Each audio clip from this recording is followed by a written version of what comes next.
മർദ്ദനമേറ്റ സഹപ്രവർത്തകന് നീതി ഉറപ്പാക്കാനോ വിദ്യാർത്ഥി സംഘടനയ്ക്കെതിരെ മിണ്ടാനോ പോലീസിന് ഭയമാണ്. പോലീസുകാരനെ മർദ്ദിച്ച SFI പ്രവർത്തകർക്കെതിരെ പ്രമേയം അവതരിപ്പിക്കാൻ അനുമതി നിഷേധിച്ചതോടെ പോലീസ് അസോസിയേഷൻ യോഗത്തിൽ കയ്യാങ്കളിയും ബഹളവും. നെടുമങ്ങാട് നടന്ന തിരുവനന്തപുരം റൂറൽ ജില്ലാ സമ്മേളനത്തിലാണ് പോലീസുകാർ ചേരിതിരിഞ്ഞ് ഏറ്റുമുട്ടിയത് എന്ന് മാതൃഭൂമി റിപ്പോർട്ട് ചെയ്യുന്നു. തലസ്ഥാനത്തെ മാളിൽ വെച്ച് AR ക്യാമ്പിലെ സിവിൽ പോലീസ് ഓഫീസർ മിഥുൻ റോയിയെ SFI പ്രവർത്തകർ വളഞ്ഞിട്ട് മർദ്ദിച്ച സംഭവത്തിൽ പ്രമേയം വേണമെന്ന് ഒരു വിഭാഗം ആവശ്യപ്പെട്ടു.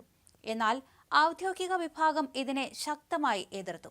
SFI ഗുണ്ടകൾ എന്ന പ്രയോഗം കൂടി വന്നതോടെ വാഗ്വാദം മുറുകി. അസോസിയേഷന്റെ പിന്തുണ പോലീസിനോ അതോ രാഷ്ട്രീയക്കാർക്കോ എന്ന വിമർശനം ഉയർന്നതോടെ യോഗം അലങ്കോലമായി. നേരത്തെ സിറ്റി ജില്ലാ സമ്മേളനത്തിലും സമാനമായ രീതിയിൽ പ്രതിഷേധം ഇരമ്പിയിരുന്നു. മർദ്ദനമേറ്റ മിഥുൻ റോയിക്കെതിരെ ജാമ്യമില്ലാ വകുപ്പുകൾ ചുമത്തുകയും ആക്രമിച്ച SFIക്കാർക്കെതിരെ നിസ്സാര വകുപ്പുകൾ ചേർത്ത് വിട്ടയക്കുകയും ചെയ്ത നടപടി സേനയ്ക്കുള്ളിൽ വലിയ അമർഷത്തിന് കാരണമായിട്ടുണ്ട്. ഇതിനിടെ മർദ്ദനമേറ്റ മിഥുൻ റോയിക്കെതിരെ തന്നെ കടുത്ത വകുപ്പുതല നടപടിക്കുള്ള നീക്കവും തകൃതിയാണ്. മിഥുന്റെ മുൻകാല ഇടപെടലുകൾ കുത്തിപ്പൊക്കിയാണ് ഇപ്പോൾ നടപടിക്ക് വഴിയൊരുങ്ങുന്നത്. DSP തലത്തിലുള്ള 3 അന്വേഷണ റിപ്പോർട്ടുകളുടെ അടിസ്ഥാനത്തിൽ മിഥുനെ സസ്പെൻഡ് ചെയ്തേക്കുമെന്നാണ് വിവരം. 1.5 വർഷം മുൻപ് പേട്ട സ്റ്റേഷനിൽ വെച്ച് DYFI നേതാവിനെ പിഴയെടുപ്പിച്ചതുമായി ബന്ധപ്പെട്ട തർക്കവും ശംഖുമുഖത്ത് വെച്ച് SFIക്കാരെ മർദ്ദിച്ചെന്ന ആരോപണവുമാണ് ഇപ്പോൾ ഉദ്യോഗസ്ഥനെതിരെ ആയുധമാക്കുന്നത്. മദ്യപിച്ച് വാഹനമോടിച്ച് പ്രശ്നമുണ്ടാക്കിയെന്ന